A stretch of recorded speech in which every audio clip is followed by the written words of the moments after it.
बेनी माधो सिंह गौरीपुर गांव के जमींदार और नंबरदार थे। उनके पितामह किसी समय बड़े धन धान्य संपन्न थे। गांव का पक्का तालाब और मंदिर, जिनकी अब मरम्मत भी मुश्किल थी, उन्हीं की कीर्ति स्तंभ थे। कहते हैं इस दरवाजे पर हाथी झूमता था। अब उसकी जगह एक बूढ़ी भैंस थी, जिसके शरीर में अस्थि पंजर के सिवा और कुछ शेष न रहा था, पर दूध शायद बहुत देती थी, क्योंकि एक न एक आदमी हांडी लिए उसके सिर पर सवार ही रहता था। बेनी माधो सिंह अपनी आधी से अधिक संपत्ति वकीलों को भेंट कर चुके थे। उनकी वर्तमान आय 1000 रुपए वार्षिक से अधिक न थी। ठाकुर साहब के 2 बेटे थे। बड़े का नाम श्रीकंठ सिंह था। उसने बहुत दिनों के परिश्रम और उद्योग के बाद बीए की डिग्री प्राप्त की थी। अब एक दफ्तर में नौकर था। छोटा लड़का लाल बिहारी सिंह दोहरे बदन का सचीला जवान था। भरा हुआ मुखड़ा, चौड़ी छाती, भैंस का 2 सेर ताजा दूध वह उठकर सवेरे पी जाता था। श्रीकंठ सिंह की दशा बिल्कुल विपरीत थी। इन नेत्रप्रिय गुणों को उन्होंने BA इन्हीं 2 अक्षरों पर न्योछावर कर दिया था। इन 2 अक्षरों ने उनके शरीर को निर्बल और चेहरे को कांतिहीन बना दिया था। इसी से वैद्यक ग्रंथों पर उनका विशेष प्रेम था। आयुर्वेदिक औषधियों पर उनका अधिक विश्वास था। शाम सवेरे से उनके कमरे से प्रायः खरल की सुरीली कर्ण मधुर ध्वनि सुनाई दिया करती थी। लाहौर और कलकत्ते के वैद्यों से बड़ी लिखा पड़ी रहती थी।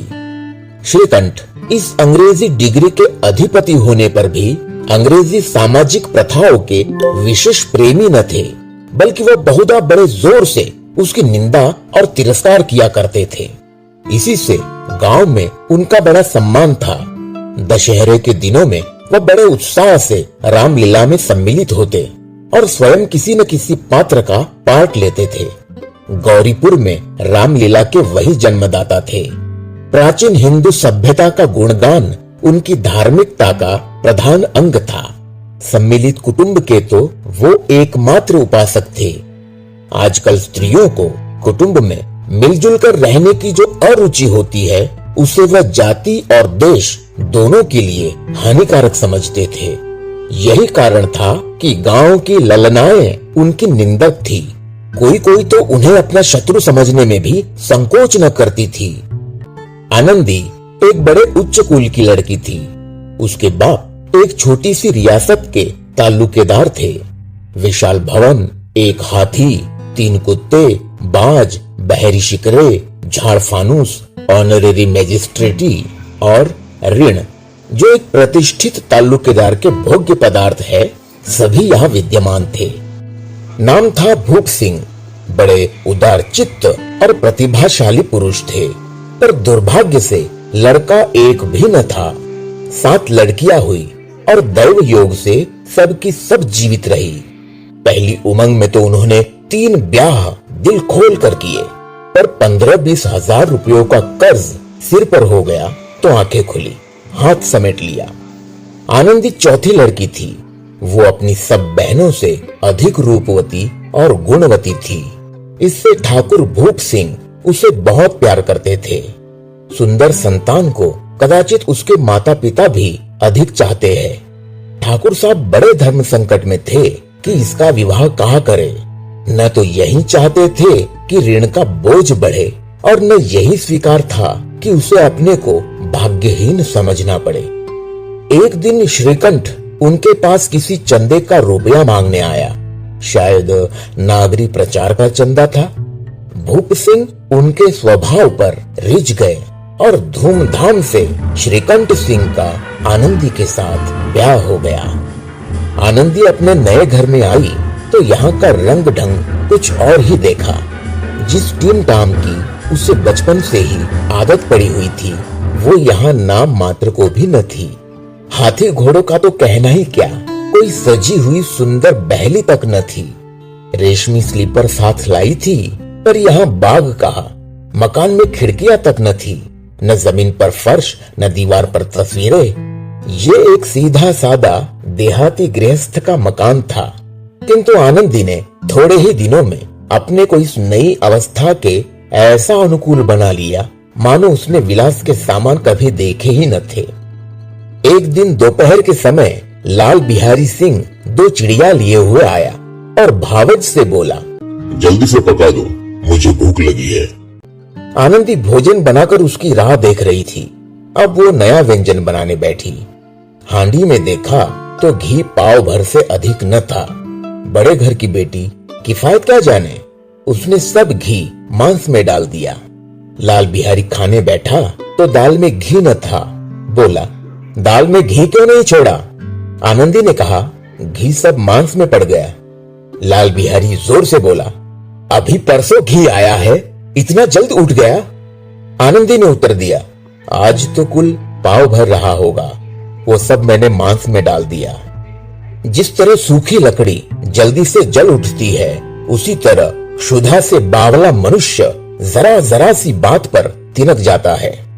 लाल बिहारी को भावज की ये ढिठाई बहुत बुरी मालूम हुई। तिनक कर बोला, मैके में तो चाहे घी की नदी बहती हो। स्त्री गालियां सह लेती है, मार भी सह लेती है, पर मैके की निंदा उससे नहीं सही जाती। आनंदी मुंह फेर कर बोली, हाथी मरा भी तो 9 लाख का, वहां इतना घी नित्य नाई कहर खा जाते हैं। लाल बिहारी जल गया, थाली उठाकर पलट दी और बोला, जी चाहता है जीभ पकड़कर खींच लूं। आनंदी को भी क्रोध आ गया, मुंह लाल हो गया। बोली, वो होते तो आज इसका मजा चखाते। अब अपर उज्जड़ ठाकुर से न रहा गया। खड़ाऊ उठाकर आनंदी की ओर जोर से फेंकी और बोला, जिसके गुमान पर भूली हुई हो उसे भी देखूंगा और तुम्हें भी। आनंदी ने हाथ से खड़ाऊ रोकी, सिर बच गया, पर उंगली में बड़ी चोट आई। क्रोध के मारे हवा से हिलते पत्ते की भांति कांपती हुई अपने कमरे में आकर खड़ी हो गई। स्त्री का बल और साहस, मान और मर्यादा पति तक है। उसे अपने पति के ही बल और पुरुषत्व का घमंड होता है। आनंदी खून का घूंट पीकर रह गई। श्रीकंठ सिंह शनिवार को घर आया करते थे। बृहस्पति को यह घटना हुई थी। 2 दिन तक आनंदी कोप भवन में रही, न कुछ खाया न पिया, उनकी बाट देखती रही। अंत में शनिवार को वह नियमानुकूल संध्या समय घर आए और बाहर बैठकर कुछ इधर उधर की बातें, कुछ देशकाल संबंधी समाचार तथा कुछ नए मुकदमों आदि की चर्चा करने लगे। ये वार्तालाप 10 बजे रात तक होता रहा। गांव के भद्र पुरुषों को इन बातों में ऐसा आनंद मिलता था कि खाने पीने की भी सुधि न रहती थी। श्रीकंठ को पिंड छुड़ाना मुश्किल हो जाता था। ये 2-3 घंटे आनंदी ने बड़े कष्ट से काटे। किसी तरह भोजन का समय आया, पंचायत उठी, एकांत हुआ तो लाल बिहारी ने कहा, भैया भैया आप जरा भाभी को समझा दीजिएगा कि मुंह संभाल कर बातचीत किया करे, नहीं तो एक दिन अनर्थ हो जाएगा। बेनी माधव सिंह ने बेटे की ओर से साक्षी दी। हाँ, बहू बेटियों का ये स्वभाव अच्छा नहीं कि मर्दों के मुंह लगे। लाल बिहारी, वो बड़े घर की बेटी है तो हम भी कोई कुर्मिक आहार नहीं है। श्रीकंठ ने चिंतित स्वर में पूछा, आखिर बात क्या हुई? लाल बिहारी ने कहा, कुछ भी नहीं, यूं ही आप उलझ पड़ी। मैके के सामने हम लोगों को कुछ समझते ही नहीं। श्रीकंठ खा पीकर आनंदी के पास गए। वह भरी बैठी थी। ये हजरत भी कुछ तीखे थे। आनंदी ने पूछा, चित्त तो प्रसन्न है? श्रीकंठ बोले, बहुत प्रसन्न है, पर तुमने आजकल घर में ये क्या उपद्रव मचा रखा है? आनंदी की त्योरियों पर बल पड़ गए। झुंझलाहट के मारे बदन में ज्वाला सी दहक उठी। बोली, जिसने तुमसे ये आग लगाई है उसे पाऊं तो मुंह झुलस दूं। श्रीकंठ, इतनी गर्म क्यों होती हो? बात तो कहो। आनंदी, क्या कहूं, ये मेरे भाग्य का फेर है, नहीं तो गवार छोकरा जिसको चपरासीगिरी करने का भी शऊर नहीं, मुझे खड़ाऊ से मारकर यूं ना करता। श्रीकंठ, सब हाल साफ साफ कहो तो मालूम हो, मुझे तो कुछ पता नहीं। आनंदी, परसों तुम्हारे लाडले भाई ने मुझसे मांस पकाने को कहा। घी हांडी में पाव भर से अधिक न था, वह सब मैंने मांस में डाल दिया। जब खाने बैठा तो कहने लगा, दाल में घी क्यों नहीं है? बस इसी पर मेरे मैके को बुरा भला कहने लगा। मुझसे न रहा गया। मैंने कहा कि वहां इतना घी तो नाई कार खा जाते हैं और किसी को जान भी नहीं पड़ता। बस इतनी सी बात पर इस अन्यायी ने मुझ पर खड़ाऊ फेंक मारी। यदि हाथ से न रोक लूं तो सिर फट जाए। उसी से पूछो, मैंने जो कुछ कहा है वह सच है या झूठ? श्रीकंठ की आंखें लाल हो गई। बोले, यहां तक हो गया? इस छोकरे का ये साहस? आनंदी स्त्रियों के स्वभावानुसार रोने लगी, क्योंकि आंसू उनकी पलकों पर रहते हैं। श्रीकंठ बड़े धैर्यवान और शांत पुरुष थे। उन्हें कदाचित ही कभी क्रोध आता था। स्त्रियों के आंसू पुरुषों की क्रोधाग्नि भड़काने में तेल का काम देते हैं। रात भर करवटें बदलते रहे।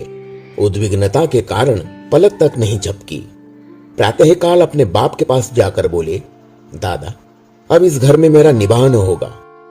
इस तरह की विद्रोहपूर्ण बातें कहने पर श्रीकंठ ने कितनी ही बार अपने कई मित्रों को आड़े हाथों लिया था, परंतु दुर्भाग्य, आज उन्हें स्वयं वे ही बातें अपने मुंह से कहनी पड़ी। दूसरों को उपदेश देना भी कितना सहज है। बेनी माधव सिंह घबरा उठे और बोले, क्यों? श्रीकंठ, इसलिए कि मुझे भी अपनी मान प्रतिष्ठा का कुछ विचार है। आपके घर में अब अन्याय और हठ का प्रकोप हो रहा है। जिनको बड़ों का आदर सम्मान करना चाहिए वे उनके सिर चढ़ते हैं। मैं दूसरे का नौकर ठहरा, घर पर रहता नहीं। यहाँ मेरे पीछे स्त्रियों पर खड़ाऊ और जूतों की बौछारें होती है। कड़ी बात तक चिंता नहीं, कोई एक की दो कह ले, वहां तक मैं सह सकता हूँ, किंतु ये कदापि नहीं हो सकता कि मेरे ऊपर लात घुसे पड़े और मैं दम न मारूं। बेनी माधव सिंह कुछ जवाब न दे सके। श्रीकंठ सदैव उनका आदर करते थे। उनके ऐसे तेवर देखकर बूढ़ा ठाकुर अवाक रह गया। केवल इतना ही बोला, बेटा तुम बुद्धिमान होकर ऐसी बातें करते हो। स्त्रियां इस तरह घर का नाश कर देती है। उनको बहुत सिर चढ़ाना अच्छा नहीं। श्रीकंठ, इतना मैं जानता हूं, आपके आशीर्वाद से ऐसा मूर्ख नहीं हूं। आप स्वयं जानते हैं कि मेरे ही समझाने बुझाने से इसी गांव में कई घर संभल गए, पर जिस स्त्री की मान प्रतिष्ठा का ईश्वर के दरबार में उत्तरदाता हूं, उसके प्रति ऐसा घोर अन्याय और पशुवत व्यवहार मुझे असह्य है। आप सच मानिए, मेरे लिए यही कुछ कम नहीं है कि लाल बिहारी को कुछ दंड नहीं देता।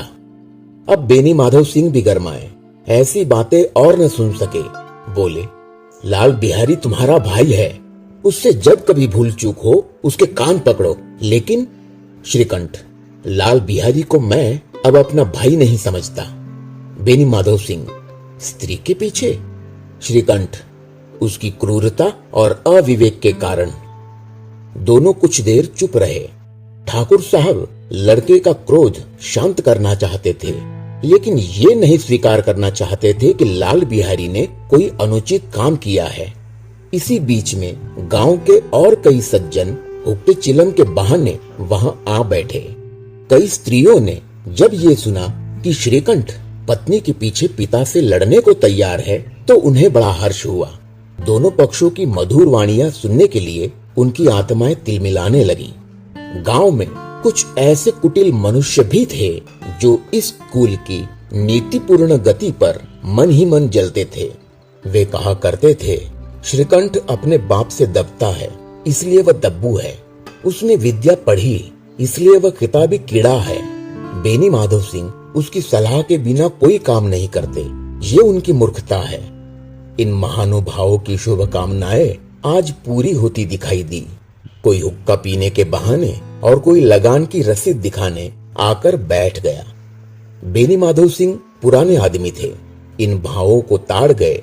उन्होंने निश्चय किया, चाहे कुछ ही क्यों न हो, इन द्रोहियों को ताली बजाने का अवसर न दूंगा। तुरंत कोमल शब्दों में बोले, बेटा, मैं तुमसे बाहर नहीं हूं, तुम्हारा जो जी चाहे करो। अब तो लड़के से अपराध हो गया।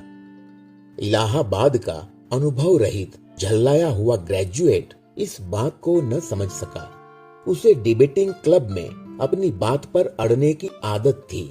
इन हथकंडों की उसे क्या खबर। बाप ने जिस मतलब से बात पलटी थी वह उसकी समझ में न आई। बोला, लाल बिहारी के साथ अब इस घर में नहीं रह सकता। बेनी माधव, बेटा बेटा, बुद्धिमान लोग मूर्खों की बात पर ध्यान नहीं देते। वह बेसमझ लड़का है, उससे जो कुछ भूल हुई उसे तुम बड़े होकर क्षमा करो। श्रीकंठ, उसकी इस दुष्टता को मैं कदापि नहीं सह सकता। या तो वही घर में रहेगा या मैं ही। आपको यदि वो अधिक प्यारा है तो मुझे विदा कीजिए, मैं अपना भार आप संभाल लूंगा। यदि मुझे रखना चाहते हैं तो उससे कहिए जहां चाहे चला जाए। बस ये मेरा अंतिम निश्चय है।